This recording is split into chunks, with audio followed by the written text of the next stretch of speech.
جس کا دل شکر گزار ہوا لازمی نتیجہ ہے کہ اس کے دل کے اندر ایک اطمینان اور خوشی آ جائے، کیونکہ وہ راضی ہو گیا نا اللہ کے رزق پر، اللہ کے دیے ہوئے پر، اللہ کے فیصلوں پر. وہ اپنے حق میں اچھے برے جو بھی فیصلے آتے ہیں ان پر کہتے ہیں اللہ تیرا فیصلہ، میں راضی اس پہ، میں شکوہ نہیں کروں گی، مجھے تجھ سے کوئی شکایت نہیں. کچھ ملتا ہے تب بھی شکر گزار ہے، کچھ چلا جاتا ہے تب بھی وہ شکر گزار ہے، وہ شکوہ نہیں کرتا.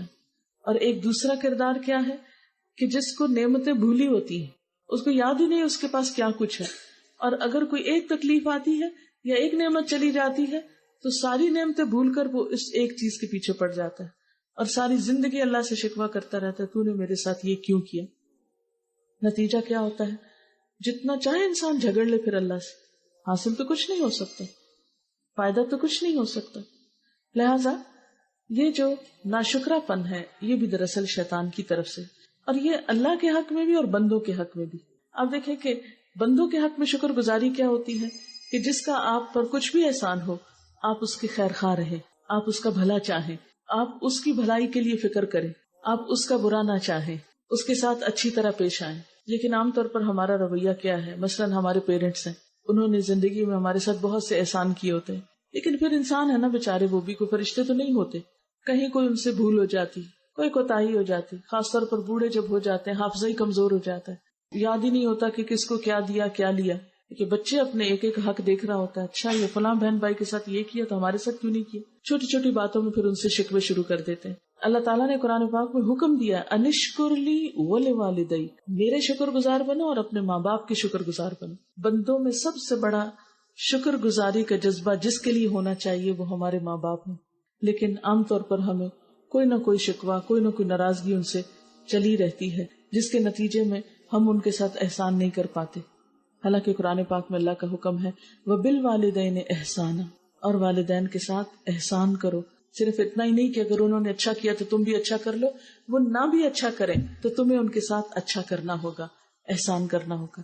لیکن جو شخص والدین سے شکوہ کرتا رہے وہ کبھی احسان نہیں کر سکتا. اسی طرح پھر شادی کے بعد شوہر چونکہ بیوی کے لیے بہت کچھ کرتا ہے، اس کے لیے گھر بناتا ہے، اس کو پروٹیکشن دیتا ہے، پھر اس سے اس کو اولاد نصیب ہوتی ہے، زندگی میں بہت سی نعمتیں ملتی ہیں. ظاہر ہے کہ جو کچھ ہمارے ماں باپ کے گھر ہمیں ملا تھا شوہر کے گھر آ کر یقیناً ہمیں بہت کچھ اس میں اضافہ ہوا، لیکن ہمیں کبھی بھی شیطان اس طرف سوچنے نہیں دیتا.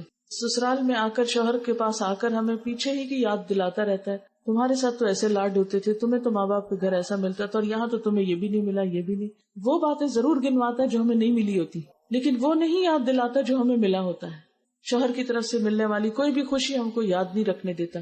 نتیجہ کیا ہوتا ہے کہ ہم ساری زندگی ان کے ناشکرے ہی رہتے ہیں. نبی صلی اللہ علیہ وسلم نے اسی کی طرف اشارہ کر کے فرمایا کہ تم عورتوں کی اکثریت میں نے جہنم میں دیکھی ہے، اور اس کی ایک وجہ یہی بتائی کہ وہ شوہروں کی ناشکری ہوتی ہے. تم میں سے ایک دنوں تک اپنے ماں باپ کے گھر بغیر شادی کے بیٹھی رہتی ہے، پھر اللہ تعالیٰ اس کو شوہر دیتا ہے، بچے دیتا ہے، زندگی کی نعمتیں دیتا ہے، پھر کوئی ایک بات شوہر کی اسے ناگوار ہوتی ہے تو کہہ اٹھتی ہے کہ میں نے تو تجھ سے کبھی کوئی خوبی دیکھی نہیں. یہی دراصل اس کی ناشکری ہے. یہ اللہ تعالیٰ کو سخت ناپسند ہے کہ ایک شخص اتنی محنت کرتا ہے صبح سے شام تک، اتنا کام کرتا ہے، اتنا تھکتا ہے، سب کچھ کرتا ہے، پھر آخر وہ بھی تو انسان ہے، کوئی کمی کوتاہی ہو ہی جاتی ہے اس سے بھی، یعنی کہ وہ پرفیکٹ ہوتا ہے.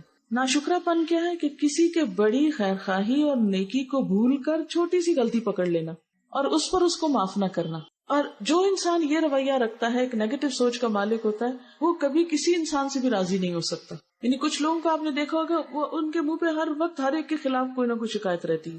ایسے لوگ دوسروں کی صرف برائیاں چننے میں بیٹھے ہوتے ہیں، ان کو اپنی برائیاں بھول جاتی ہیں.